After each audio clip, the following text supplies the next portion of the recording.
میں اپنے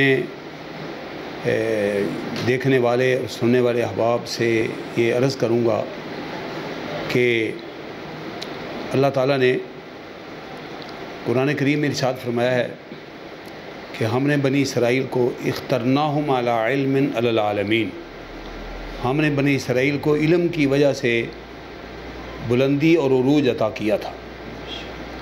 یہ قرآن کریم سورہ دخان میں اللہ تعالیٰ کا فرمان مبارک ہے۔ تو اس آیت کریمہ کو اگر مد نظر رکھ کر ہم اس پر غور و خوض کریں تو ہمیں بھی چاہیے کہ ہم اپنے آپ کو علم کے لیے آگے بڑھانے کی کوشش کریں۔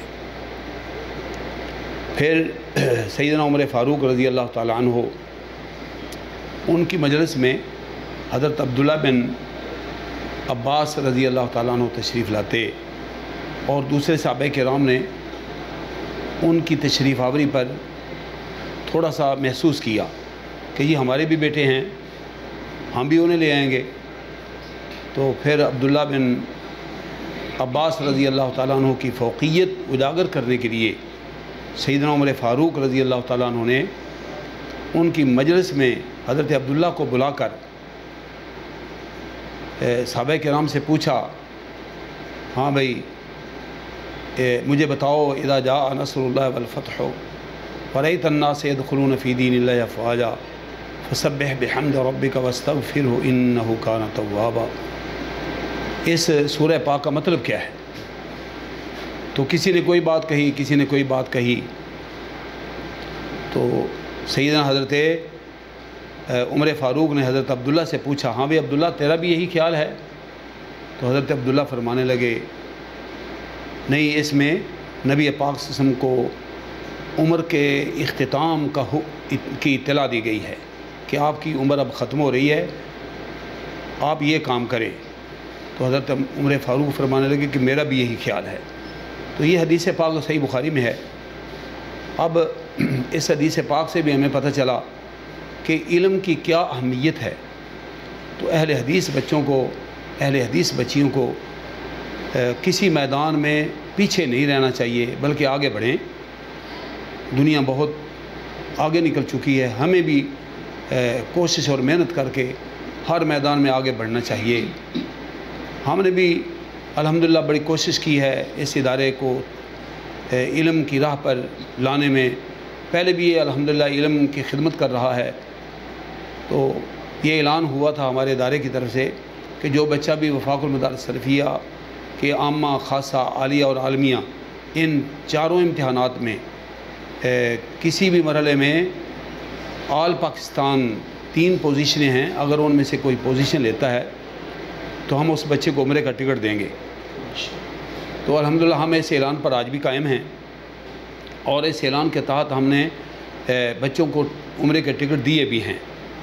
ایک دفعہ ٹکٹ دینے کے لیے فضیلت الشیخ محمد بن سعد الدوسری حافظہ اللہ مدیر مکتب دعوہ اسلام آباد سے تشریف لائے تھے۔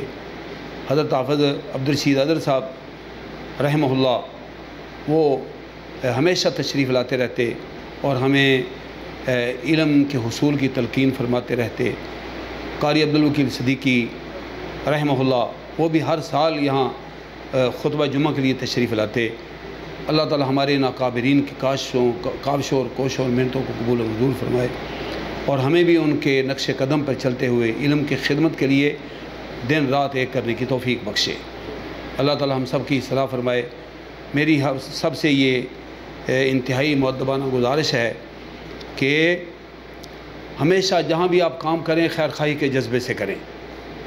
جہاں بھی آپ کام کریں، خواہ وہ پرائیویٹ سیکٹر ہو، خواہ گورنمنٹ سیکٹر ہوں، کسی فیکٹری میں ہوں، جہاں کہیں بھی آپ کام کریں، ملکی ہوں غیر ملکی ہوں، جہاں بھی کام کریں خیر خواہی کے جذبے سے کام کرنا چاہیے۔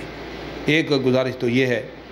دوسرا، نبی پاک صلی اللہ علیہ وسلم کا فرمان گرامی ہے، اتق اللہ حیث ما کنت، آپ جہاں کہیں بھی ہوں اللہ کا ڈر ہمیشہ اپنے دل میں رکھیں۔ اللہ تعالیٰ مجھے اور آپ کو اچھی باتیں سن کر ان پر عمل کی توفیق سے نوازے۔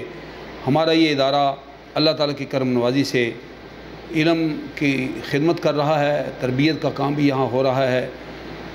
تو 1910 سے یہ قائم ہے اور اس میں اکابرین امت تشریف لائے، انہوں نے بھی علم کی خدمت کی۔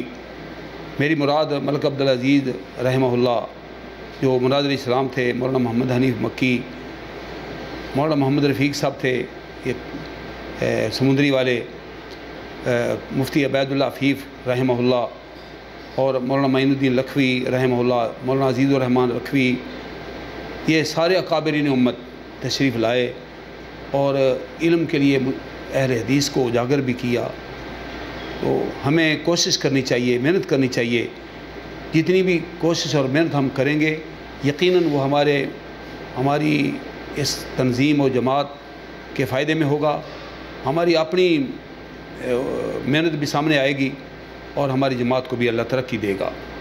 اللہ تعالیٰ اس تنظیم، ہمارے بھائی آئے ہیں، ان کی تنظیم کو کامیاب فرمائے اور جس کاوش میں یہ نکلے ہیں اللہ ان کی کاوش قبول و منظور فرمائے۔ وآخر دعوانا الحمدللہ رب العالمین۔